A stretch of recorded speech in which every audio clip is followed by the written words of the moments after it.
हमारे प्रिय छात्रों, मेरे YouTube चैनल में आप सभी छात्रों का स्वागत है। आज देखिए हम फिजिक्स और फिजिक्स में आज का टॉपिक मेरा है गति तथा गति समीकरण। इसमें जो भी गति से रिलेटेड है, जैसे सबसे पहले विराम और गति, उसके बाद दूरी, विस्थापन, त्वरण, वेग, संवेग, आवेग, इसी टाइप से आगे हम बढ़ते चले जाएंगे। तो सबसे पहले देखिए, इसी में न्यूटन का तीनों लॉ, प्रथम, द्वितीय और तृतीय, यानी ये जो चैप्टर है हमारे एग्जाम के व्यू से काफी इंपॉर्टेंट है, गति तथा गति समीकरण। और खासकर वैसे छात्र जो रेलवे और एसएससी का तैयारी कर रहे हैं या फिर आर्मी टेक्निकल का तैयारी, यानी किसी भी टेक्निकल चीज का अगर वो तैयारी कर रहे हैं, एयरफोर्स वाइट एक्स ग्रुप हो, आर्मी टेक्निकल हो, रेलवे एनटीपीसी हो, रेलवे लोको पायलट हो, टेक्नीशियन हो, ग्रुप बी हो, एसएससी हो, मतलब हर एक एग्जाम की तैयारी करने वाले छात्रों के लिए ये टॉपिक काफी इंपॉर्टेंट है, क्योंकि इस टॉपिक से हर बार प्रश्न पूछा जाता है। अगर फिजिक्स से 5 प्रश्न हैं तो 1 या 2 प्रश्न इस टॉपिक से रहता है, गति तथा गति समीकरण।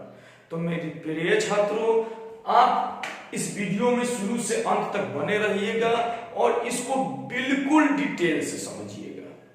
क्लियर है ना? तो सबसे पहले देखिए, हमने बोर्ड पे लिखा है विराम और गति।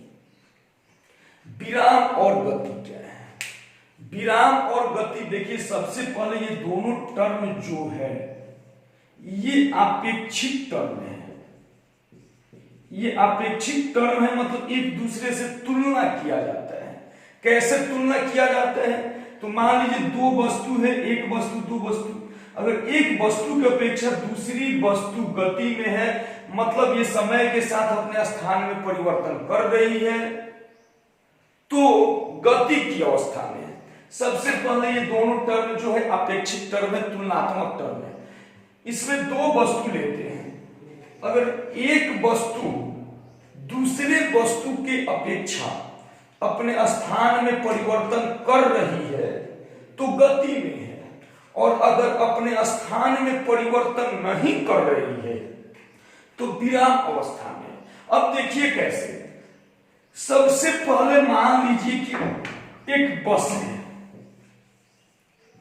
एक बस है, बस में व्यक्ति बैठा हुआ है।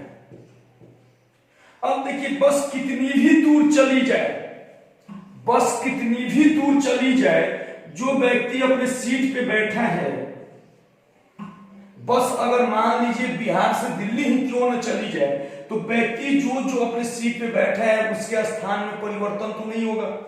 तो उसके स्थान में परिवर्तन नहीं होगा तो वे दोनों व्यक्ति किसी भी दूरी के लिए आपस में विराम अवस्था में है, मतलब उस दोनों जो व्यक्ति हैं विराम अवस्था में। लेकिन अगर किसी बाहरी व्यक्ति से हम तुलना करें तो बाहरी व्यक्ति की अपेक्षा बस में बैठा हुआ व्यक्ति गति की अवस्था में। तो बिल्कुल आसानी से समझिए कि विराम और गति जो है अपेक्षित है, तुलनात्मक है। 2 वस्तु का कंपेयर करेंगे, तुलना करेंगे। अगर एक वस्तु की अपेक्षा दूसरी वस्तु समय के साथ अपने स्थान में परिवर्तन करती है तो गति की अवस्था में है, और यदि परिवर्तन नहीं करती है तो विराम की अवस्था में है। क्लियर है ना? विराम और गति। जैसे एग्जाम्पल में बस में बैठा यात्री किसी भी दूरी के लिए एक दूसरे की अपेक्षा विराम अवस्था में है, लेकिन अगर किसी बाहरी वस्तु से तुलना किया जाए तो वे गति की अवस्था में है, क्योंकि कितना भी दूरी बस चली जाए, बस में बैठे व्यक्ति में आपस में स्थान में परिवर्तन नहीं होता है, जबकि बाहरी वस्तु की अपेक्षा लगातार स्थान में परिवर्तन होता है। तो उम्मीद करते हैं विराम और गति समझ लिए होंगे। अब इसके बाद आइए, सबसे पहला टर्म विराम और गति के बाद मेरा दूरी, डिस्टेंस। डिस्टेंस तो दूरी का परिभाषा देखिए, दूरी से हर एक बच्चों को पता रहता है, लेकिन दूरी का परिभाषा बच्चों को पता नहीं लगता। अगर बोले दूरी का परिभाषा दीजिए, दूरी क्या है, तो ये तो पता है बच्चों को कि दूरी होता है, लेकिन दूरी का परिभाषा बच्चों को पता नहीं। और बहुत सारे छात्र को दूरी और विस्थापन में भी अंतर पता नहीं होता है। तो सबसे पहले आइए हम दूरी क्या है और विस्थापन क्या है, आखिर इस दोनों में अंतर होता कैसे। बहुत सारे बच्चे कंफ्यूजन में रहते हैं और आपको ये पता है कि दूरी मेरा अदिश राशि है और विस्थापन मेरा सदिश राशि है।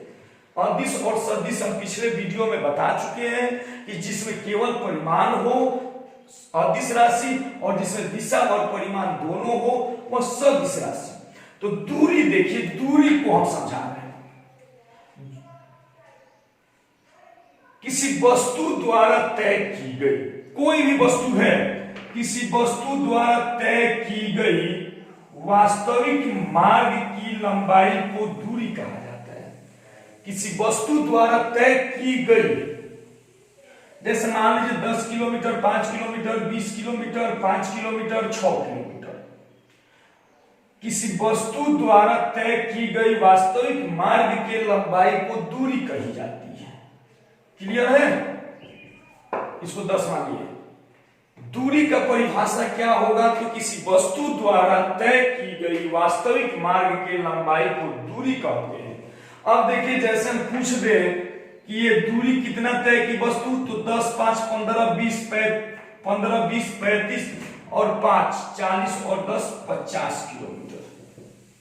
ये मेरा दूरी हो गया। दूरी का एसआई मात्रक, एसआई पढ़ा चुके हैं, मीटर होता है, मूल भौतिक राशि है, आपको पता है। बीमा इसका लेंथ होता है। ये सब हम दूरी के बारे में बता चुके हैं। और ये भी समझ जाइए, यदि कोई वस्तु वृत्ताकार पथ पर दूरी तय कर रही है तो एक चक्कर में तय की गई दूरी होता है 2πr, मतलब कि वृत्त की परिधि। वृत्त की परिधि, तो ये दूरी हुआ कि किसी वस्तु द्वारा तय की गई वास्तविक मार्ग के लंबाई को दूरी कहा जाता है। क्लियर है? किसी वस्तु द्वारा तय की गई वास्तविक मार्ग के लंबाई को दूरी कहा जाता है। यदि कोई वस्तु वृत्ताकार पथ पे दूरी, वृत्ताकार पथ पे चक्कर लगा रही है तो एक चक्कर में तय की गई दूरी 2πr, जहां पाई का मान आपको पता है 22/7 या 3.14 होता है। तो दूरी किसी वस्तु द्वारा तय की गई वास्तविक मार्ग की लंबाई को दूरी कहते हैं। इसका एसआई मात्रक मीटर होता है। क्लियर है ना? अब देखिए, इससे हमारे फिजिक्स में प्रश्न भी पूछा जाता है। न्यूमेरिकल किस टाइप से पूछा जाता है? तो मेरे प्यारे बच्चों, न्यूमेरिकल देखिए, और वृत्ताकार पथ वाला पूछा जाता है तो एक चक्कर में तय की गई दूरी 2πr होता है। r जो हमारी वृत्त की त्रिज्या होती है। ये बहुत बेसिक चीज है। जो बच्चे फिजिक्स पढ़ रहे हैं उनका मैथ भी बढ़िया होगा, क्योंकि फिजिक्स जो होता है वो सेकंड मैथ्स होता है। आर्ट्स के स्टूडेंट से फिजिक्स नहीं हो पाता है। तो देखिए, सबसे पहले जैसे प्रश्न दे दिया कि 14 सेंटीमीटर व्यास वाले, न्यूमेरिकल दिया है हमारे फिजिक्स में। ध्यान दीजिएगा, इस टाइप का न्यूमेरिकल हमारे हर कॉम्पिटिटिव एग्जाम में पूछे जा रहे हैं। और खासकर टेक्निकल ग्रुप वाले बच्चे ध्यान देंगे, क्योंकि टेक्निकल ग्रुप में फिजिक्स थोड़ा डीपली पूछा जाता है। जैसे एयरफोर्स एक्स ग्रुप हो, रेलवे टेक्नीशियन हो, लोको पायलट हो, आजकल ग्रुप डी में भी पूछा जा रहा है। तो इसलिए आप इस प्रश्न पे ध्यान दीजिएगा, बिल्कुल इजी होते हैं फिजिक्स। जैसे दे दिया 14 सेंटीमीटर व्यास, 14 सेंटीमीटर व्यास वाले एक वृत्ताकार पथ, एक वृत्ताकार पथ पर गति कर रही वस्तु द्वारा तय की गई दूरी का मान क्या होगा? गति कर रही वस्तु द्वारा तय की गई दूरी का मान क्या होगा? दूरी का मान क्या होगा जब वस्तु वृत्त की परिधि का, जब वस्तु वृत्त के परिधि का 2 चक्कर पूरा करती हो। अब देखिए मेरे प्यारे बच्चों, यहां पे बता दिया है कि वृत्त का व्यास 14 सेंटीमीटर है और वस्तु जो है वो 2 चक्कर लगा रही है, तो कितना दूरी तय की गई। तो सबसे पहले मेरे प्रिय बच्चों, ये जो व्यास होता है, व्यास जो होता है त्रिज्या के 2 गुना होता है, आपको पता है। और त्रिज्या निकालना है तो व्यास का आधा कर देंगे, 2 इधर हो जाएगा, मतलब त्रिज्या बराबर मेरा हो जाएगा व्यास बाई 2। अब देखिए ये वृत्ताकार पथ हुआ, इस पे गति कर रही है और वृत्त का ये जो व्यास है, व्यास ये 14 सेंटीमीटर है। ये टोटल जो दूरी है यहां से यहां तक 14 है। तो त्रिज्या आधा होता है, मीन्स की त्रिज्या मेरा 7 हो गया। केंद्र से कहीं भी अगर उस पर टच हो जाते हैं वृत्त के परिधि में तो वो त्रिज्या होता है, 7 हो गया। और वस्तु 2 चक्कर पूरा किया है, तो सबसे पहले एक चक्कर में कितना डिस्टेंस तय कर रहा है, फॉर्मूला पता है 2 पाई r। तो इसको लिख रहे हैं 2 गुने 22/7 गुने 7, 7 से 7 कैंसिल, मतलब एक चक्कर में 44 सेंटीमीटर।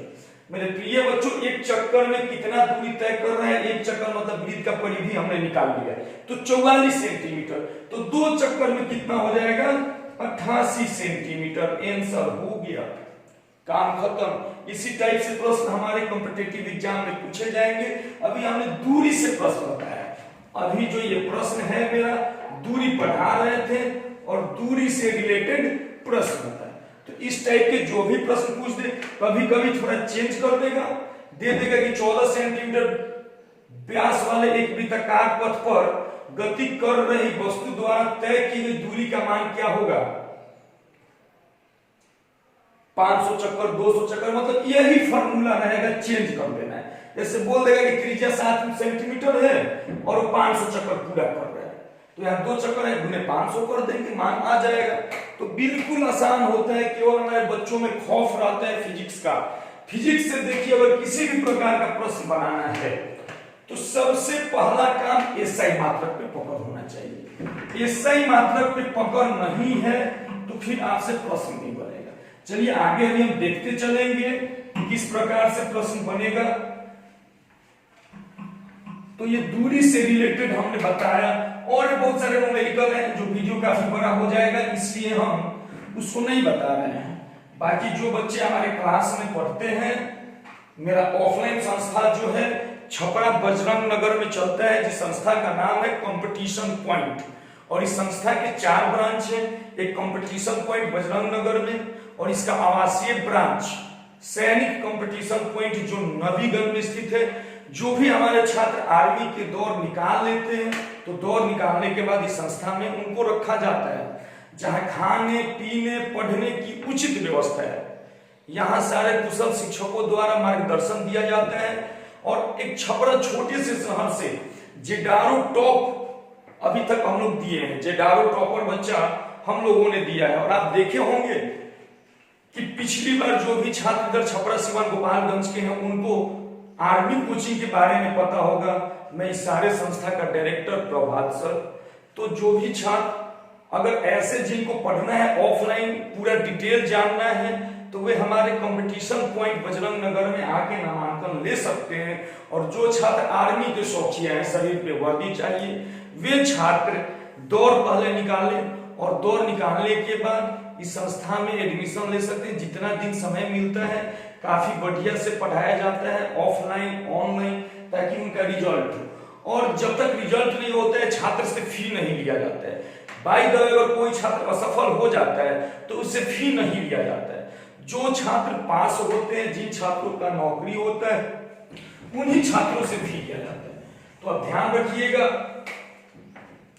और हमारे संस्था का कॉन्टेक्ट नंबर है, आपको तो कभी भी गूगल पे भी सर्च मारिएगा तो मिल जाएगा। लेकिन हमारे संस्था का कॉन्टेक्ट नंबर है 9162553344। किसी भी प्रकार की जानकारी चाहिए तो आप इस नंबर पे कांटेक्ट कर सकते हैं, आपको सारी जानकारी दे दी जाएगी। तो चलिए अब हम इसी का अगला टॉपिक विस्थापन शुरू करने जा रहे हैं मेरे प्रिय बच्चों। विस्थापन, विस्थापन तो देखिए विस्थापन में होता क्या है। दूरी में हमने बताया कि मार्ग की वास्तविक लंबाई को दूरी कहते हैं। एक टर्म हम जोड़े थे वास्तविक लंबाई, मार्ग के वास्तविक लंबाई को दूरी कहते हैं। और विस्थापन होता क्या है, तो मार्ग की न्यूनतम लंबाई, जैसे मान लीजिए यहां से यहां चले, यहां चले, ये 10 और ये 10, तो अगर दूरी की बात होगी तो 10, 10, 20, 10, 30 मीटर हो जाएगा, सब दूरी हम मीटर में लिए हैं। लेकिन अगर विस्थापन की बात होगी तो विस्थापन यहां से केवल यहां हो जाएगा, ये 10 तो ये 10, यानी विस्थापन 10 और दूरी 30। तो दूरी और विस्थापन में यही अंतर देखिए, क्योंकि इसमें दिशा हो गया, ये सदिश है तो कैसे। अगर मान लीजिए मार्ग की सबसे न्यूनतम लंबाई को विस्थापन कहते हैं, तो आप बताइए इससे छोटा भी डिस्टेंस हो सकता है क्या? नहीं हो सकता है ना। तो यही होते हैं मार्ग की न्यूनतम लंबाई। अगर यहीं पे इसका दूरी पूछा जाए तो 30 मीटर और विस्थापन पूछा जाए तो 10 मीटर।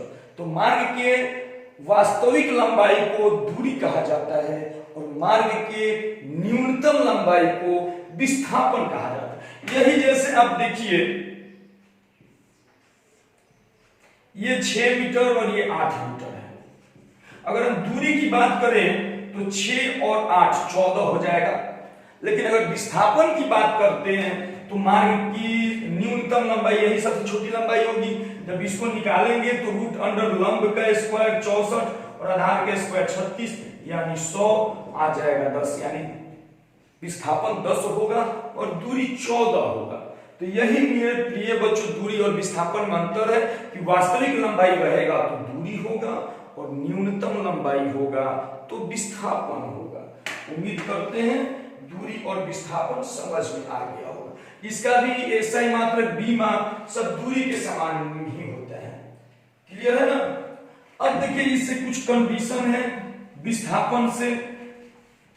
विस्थापन जो है पॉजिटिव, निगेटिव और शून्य सब होता है। विस्थापन जो है पॉजिटिव, निगेटिव और शून्य तीनों होता है। अब देखिए पॉजिटिव कैसे होता है, इस बिंदु से यहां गए, यहां गए, यहां गए, यहां गए, 15 हो गया, 20 हो गया, ये 10 है, ये भी 10 है। तो विस्थापन की बात होगा तो ये विस्थापन हो जाएगा, तो 15 और 20 35 हो जाएगा विस्थापन। लेकिन अगर मान लीजिए यहां से चलते हम यहां आ गए तो 0 हो गया, जहां थे वहीं पहुंच गए तो विस्थापन तो 0। और अगर हम यहां से इस साइड भाग जाए तो निगेटिव होगा।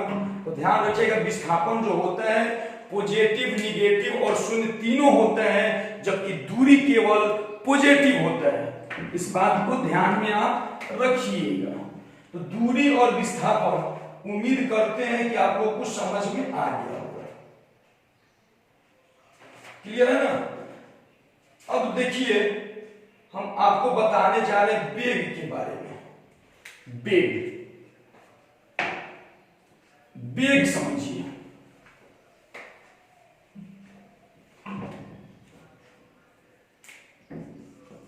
जिसको आप वेलोसिटी बोलते हैं, वेग। वेग का परिभाषा मेरे प्रिय बच्चों होता है विस्थापन में परिवर्तन की दर को, विस्थापन में परिवर्तन की दर को वेग कहा जाता है। विस्थापन में परिवर्तन की दर को वेग कहा जाता है। यानी हम वेग बराबर लिख सकते हैं विस्थापन और बटा समय। विस्थापन बटा समय लिख सकते हैं। अब देखिए विस्थापन का ऐसा ही मात्रक मीटर और समय का सेकंड, यानी मीटर बाई सेकंड इसका ऐसा ही मात्रक होगा। अगर एस को आप ऊपर ले जाइएगा तो मीटर एस माइनस 1, अगर इसका बीमा लिखिएगा तो मीटर का एल और समय का टी माइनस 1। और ये राशि सदिश है क्योंकि विस्थापन सदिश राशि है। अब देखिए चाल में होता है दूरी बटा समय, ऐसा ही मात्रक उत्तरक सब वेग का ही होगा, लेकिन वह हो जाता है मेरा अदिश राशि, क्योंकि चाल में दूरी होता है और दूरी एक अदिश राशि है। तो यही होता है वेग का परिभाषा। विस्थापन में परिवर्तन की दर को वेग कहते हैं। क्लियर है ना। और वेग को आप v यानी वेलोसिटी से सूचित करते हैं। इतना इस वीडियो में। आगे हम आपको पढ़ाएंगे अभी वेग में कोणीय वेग, जो वृत्ताकार पथ पे यदि कोई वस्तु गति कर रही है, वृत्ताकार पथ में मान लीजिए यहां से चलते चलते यहां आ गई, तो यही होता है मेरा कोणीय वेग। यानी वृत्ताकार पथ पे यदि कोई वस्तु में विस्थापन हो रहा है, विस्थापन हो रहा है, वृत्ताकार पथ पे कोई वस्तु गति कर रही है और वृत्त पे बनाए गए कोण, कोण कब बनेगा, जब परिवर्तन होगा, तो इसी कोण को कोणीय वेग कहा जाता है, ध्यान रखिएगा। यानी कोणीय वेग के लिए वृत्ताकार पथ गति है, मान लीजिए वृत्ताकार पथ है, कोई वस्तु यहां से चलते यहां आ गई, तो यहां कोण बनेगा, यही जो कोण होता है थीटा, यही हमारा कोणीय वेग होता है। तो इस वीडियो में इतना ही।